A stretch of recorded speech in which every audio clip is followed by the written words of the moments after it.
Today, we're so excited to have Dr. Deonna Smith. She is a veteran educator and an author of Rooted in Joy. So, she is a former administrator and now is an education consultant and author who really specializes in helping children find their joy, right? She helps and supports educators in helping with that. She's on our podcast because we know a lot of parents are trying to do the same thing, make sure that their children have a joy of learning.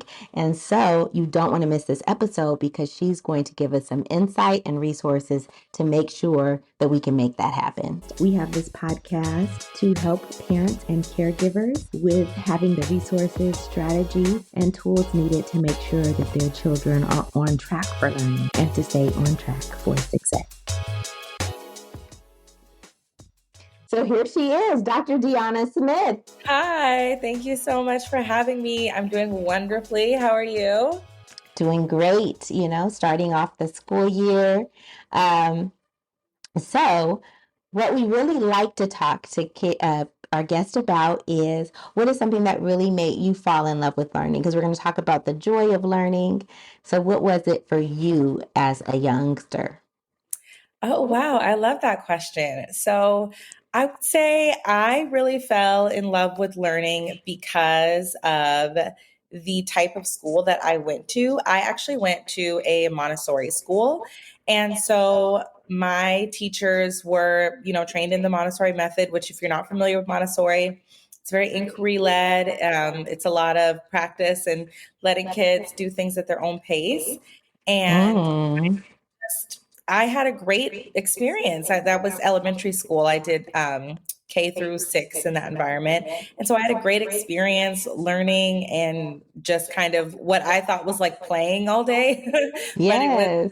learning. So I think I've always had that love. My mom is in another life. She always says she would have been a social studies teacher. My mom is a big reader and a big teacher, so I always loved learning from her. So I was fortunate enough to have some really great foundational skill set up that helped me love learning. But interestingly enough, once I left the Montessori setting, I was not, the best student. I did struggle in a lot of subjects because I was just used to such an engaging, inquiry-based environment. So going to the traditional school setting was a little bit challenging for me, but I had that great foundation. Great. That's so amazing to know. And so, can you tell us about some things that you did in your own education that helped to really bring to the forefront the need to bring joy into education and help other educators spark joy for children when it comes to learning? Yeah, as a student or as a teacher and school leader?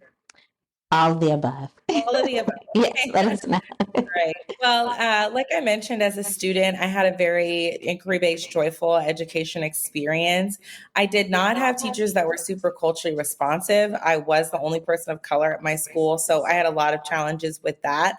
And I would say that's probably what kind of set me on my journey to be an educator is wanting to be that representation for, little Mm, girls that I just didn't have. So I did have a lot of really interesting and engaging school teachers growing up.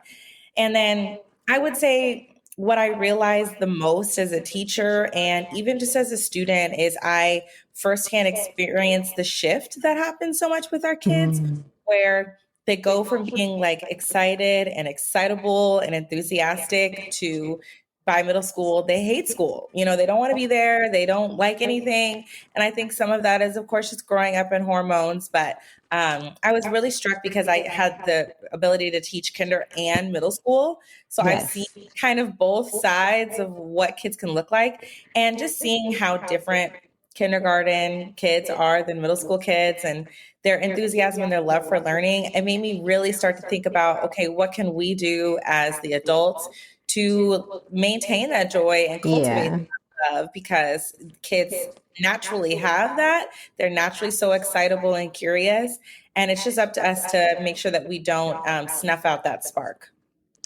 So true. So you're saying as a child, or when you're going through your K through 12 experience, sometimes you were the only, or you were saying as an educator, you're the only educator that was Oh, well, Black.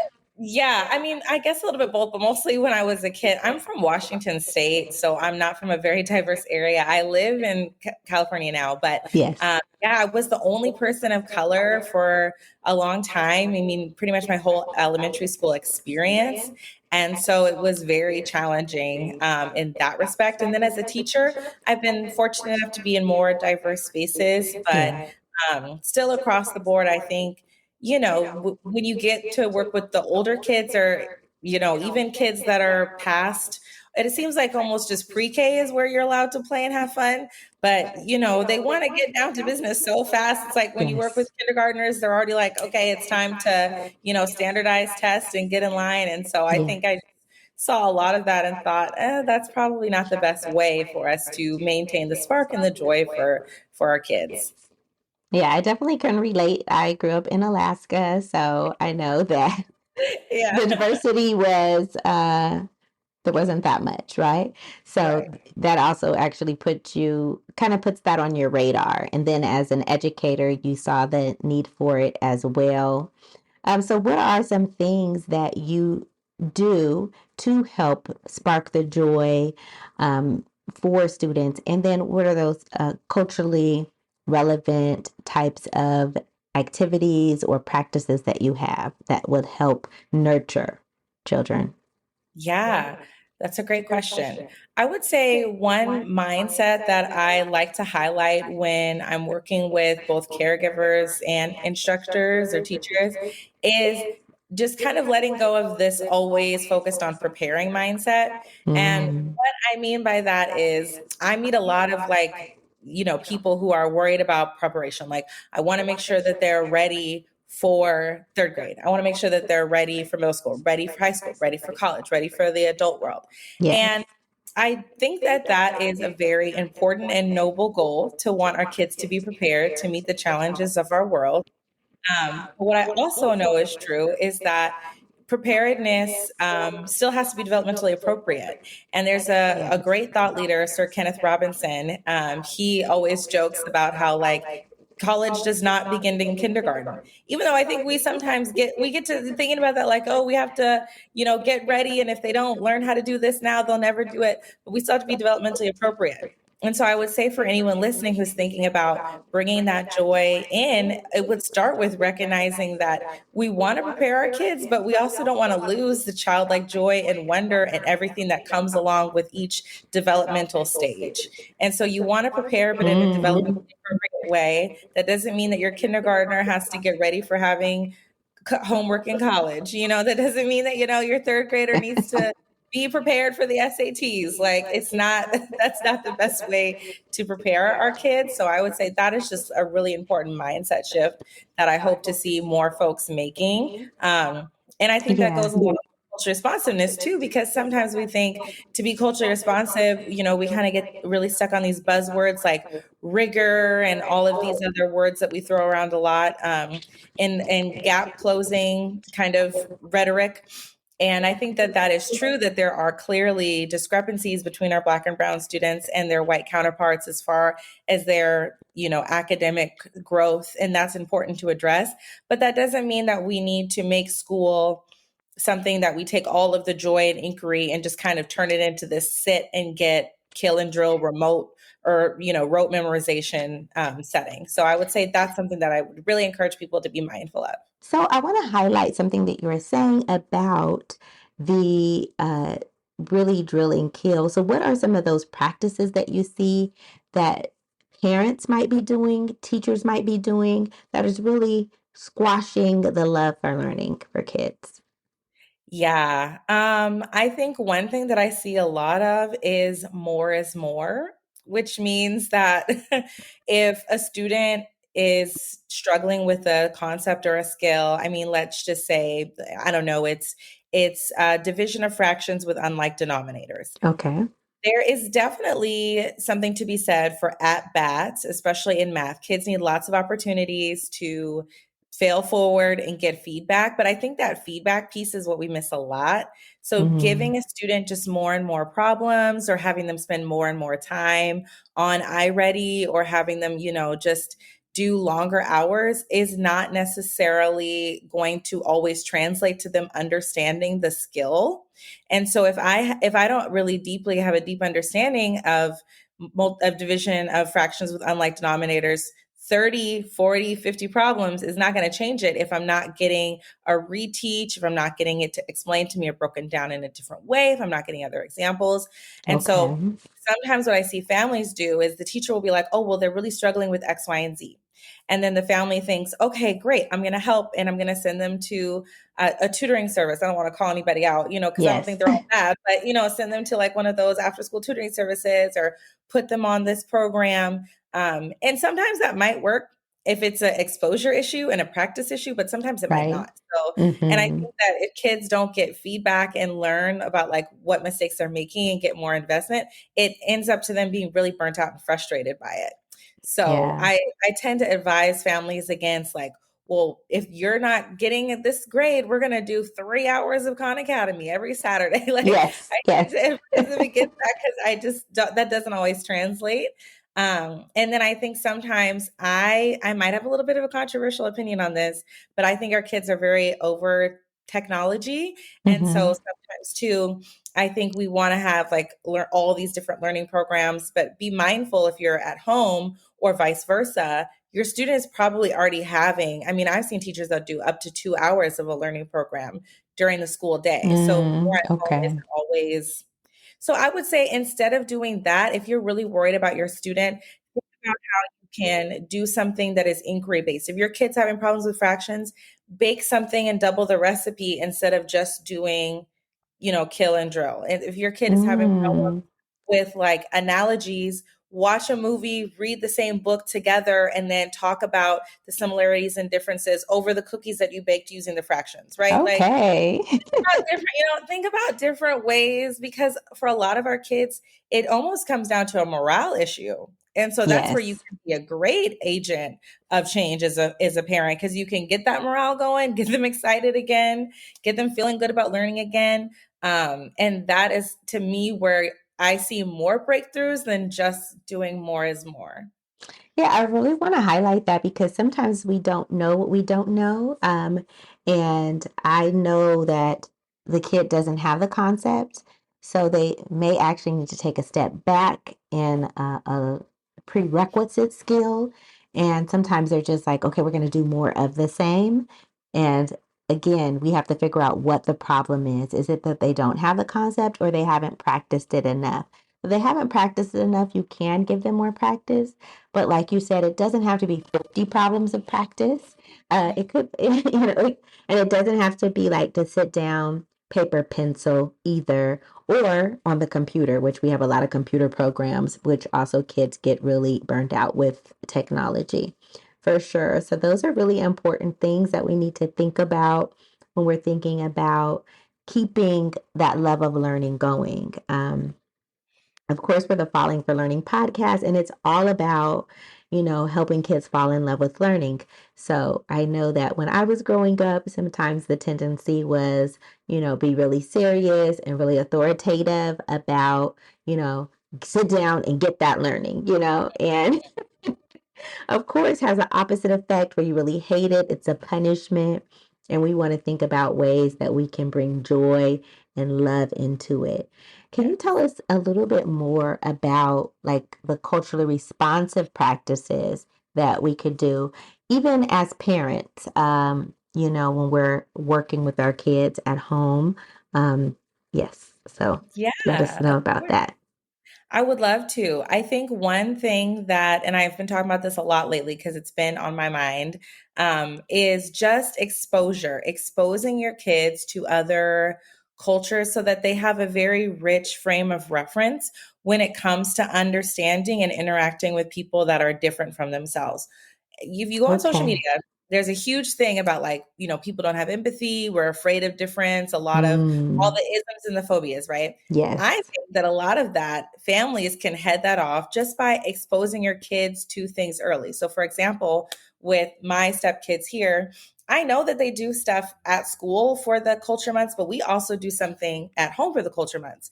I have a Yes. recipe book. We make like a traditional food together. They Mm, have to do like an informative essay. So it's Hispanic heritage, for example. So they'll be doing a little project where they'll be reading like nonfiction. We'll probably yes. watch, a movie, whether it's like Encanto or Coco or something like that, right?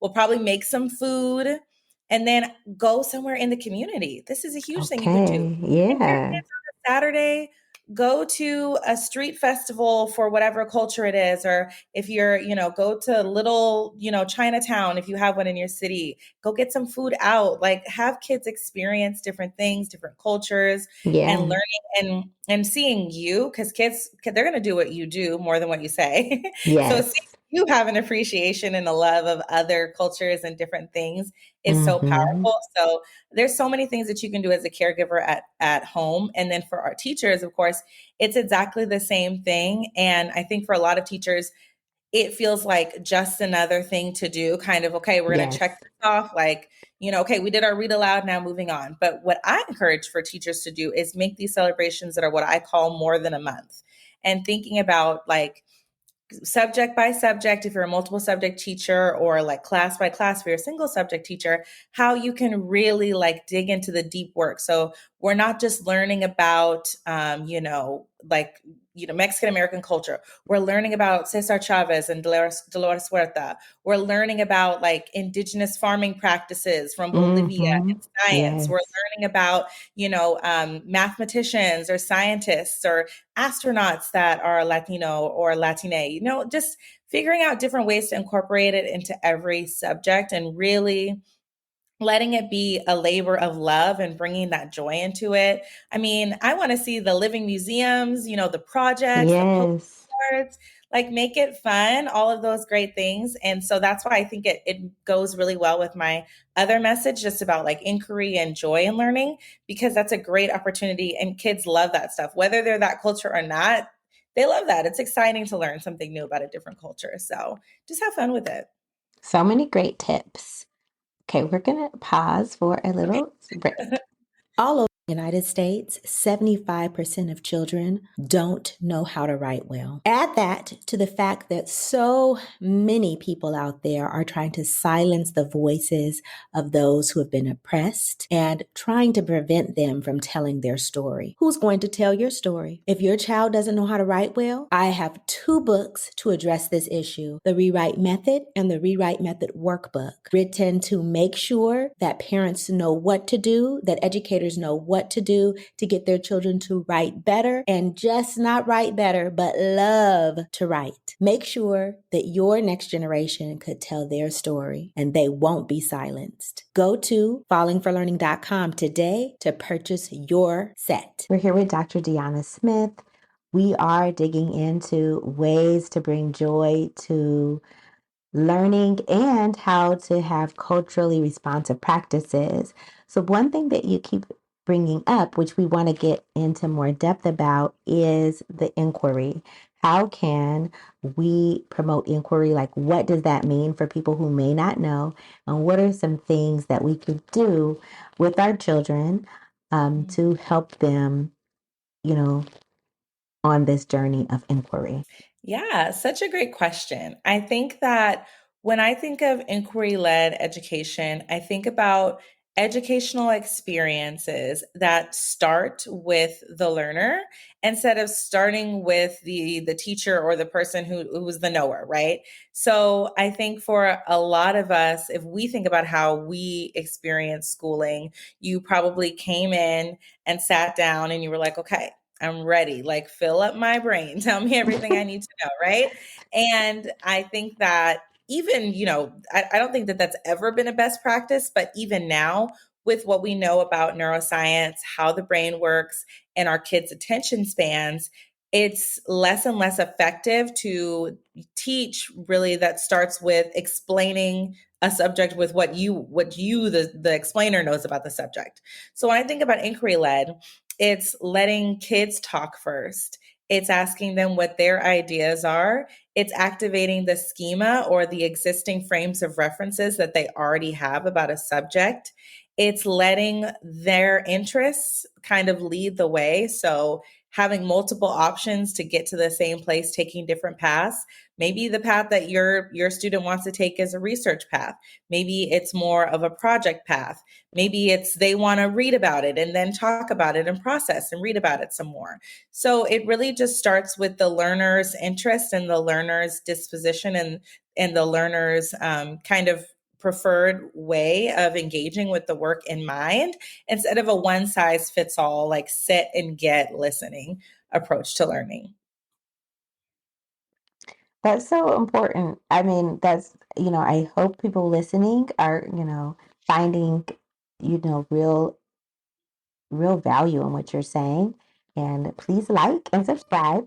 Um, but also, I mean, yeah, that's something that I think a lot of us, as we have homeschooling parents and we have parents who just are really supporting their kids from the schooling that they're getting.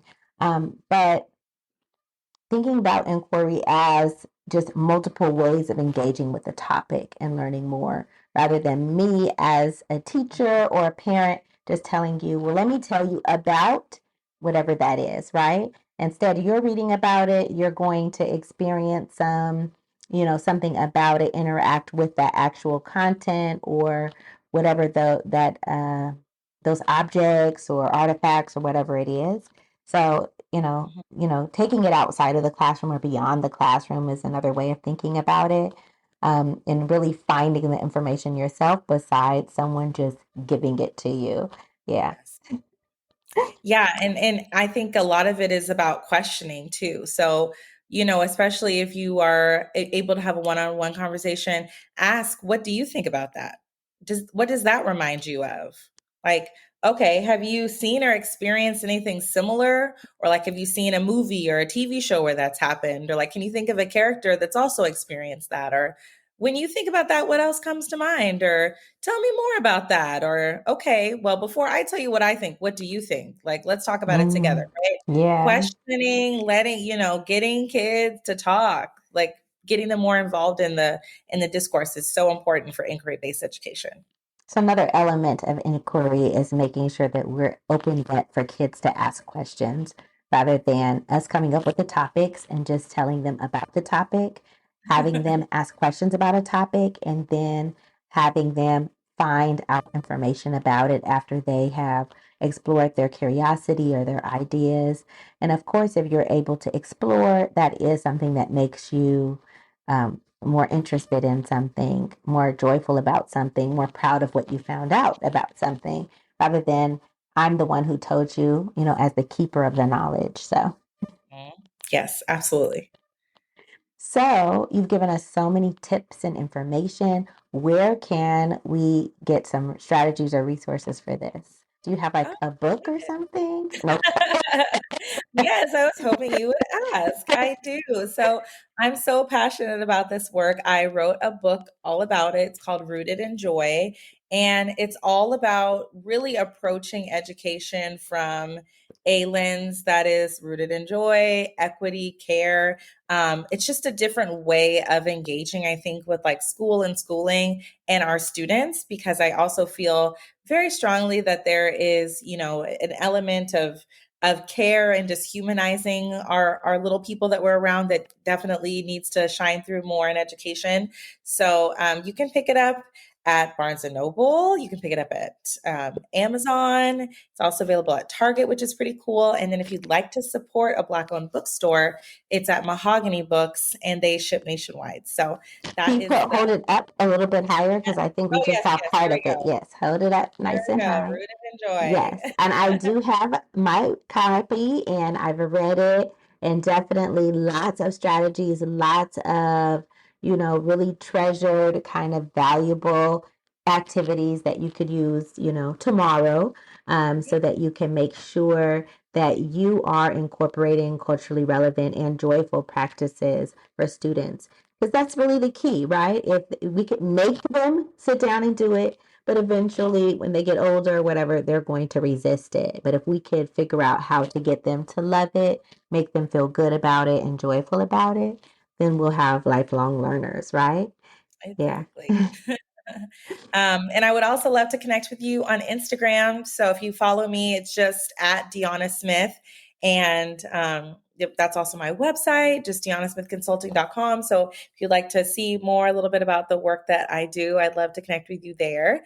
And I have lots of freebies as well. So hopefully I'll be able to maybe put something in the show notes. So Yes, hopefully, for sure. Tell us what freebies you okay. have and we'll put them in the show notes. Yes, yes, Okay, yes. perfect. I have one for just like I think it's like 30 strategies to incorporate joy. So I'll include that one because they're little easy things that you can do.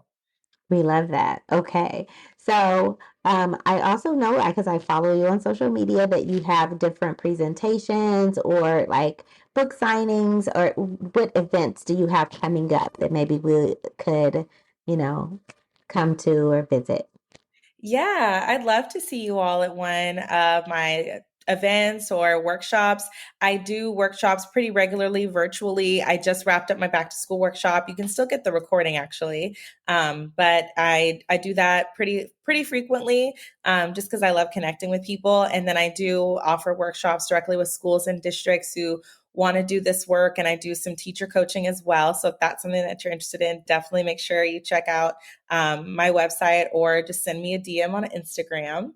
And coming up here pretty soon, I will be at a couple of conferences. I'll be at the American School Health Association conference in Vegas in October. So if you're there, come say hi. And then I'll be at a couple other conferences. Actually, it's a big year for me in Vegas for some reason. So I'll be at some Okay. principal conferences there as well. So if you see me and you have your copy Rooted in Joy, please be sure to come and say hello. But if you would like to learn more about this work, or you think it could benefit, your school or your teachers, definitely reach out to me and we'll get it sorted out. Absolutely. So that's wonderful. So we are so glad to have you with us again, that you've taken the time to join our podcast and give some real insight to parents that are really trying to get their children to fall in love with learning, to get them on track for learning, to make sure that they are on track for success in the future. What are some of, like, final takeaways? Like, if people don't know like where to begin, as far as they have a child that's really have fallen out of love with learning and they don't quite know what to do to get them back on, like what are some first steps that they can do? Yeah, that's a great question. I think that, it's really important to meet kids where they're at. And so, for example, I'll give you one example. I'm always struck by kids' ability to research and have initiative when they're interested. So if you have a kid that, like plays video games or has a new hobby or is Yes. really into something, they, man, it's like Scooby Doo, ready to solve a mystery. They will research, they will pull all the sources. Like, they know how to figure Mm-hmm. things out. And Yes. so if you have to start with something that doesn't feel as academic, especially as a parent, I think Yeah. that that's fine. If that is your gateway, then just highlighting like, oh, do you see how that's a transferable skill? Like, oh, Yeah. you mean you kind of looked online and then you went on YouTube and you watched a video and they explained it and you took notes? Do you see why that's kind of like what we're talking about over here, right? So don't Yeah. be afraid to meet them where they're at, and start with what they're interested in, knowing that again those are transferable. So don't overwhelm yourself trying to get your student to read a 300-page book. Maybe it starts with a book with more illustrations in it, and that's kind of the stepping stone. So just take those baby steps to re-engage our students, and they'll get addicted to that feeling. They'll get addicted to the feeling of learning, of inquiry, and it'll start to sort itself out. Wonderful. So giving them like a choice of what they're going to research, even though it's not, the big academic topic, but it just is the process of Yes. finding out about, how to play a game or how to get uh, tickets to that concert that they really want. Right, right. Like I said, they're so creative when the time is right. So just tap into that. Absolutely. So thanks again for joining us. We have all of her information in the show notes, so you could connect with Dr. Deonna Smith. And again, reach out to her. She has so many strategies, resources that you can access. The freebies are linked into our show notes. All right. Have a great day and make sure that you do something. Make sure that you do something that your future adult kids will thank you for. Okay. Thanks again for supporting the Falling for Learning podcast. New episodes go live every Saturday at 5 p.m. You can watch us on youtube.com at Falling for Learning or listen on all major podcast platforms such as Apple, Google, Audible, Spotify, and much more. For more resources, visit fallinginlovewithlearning.com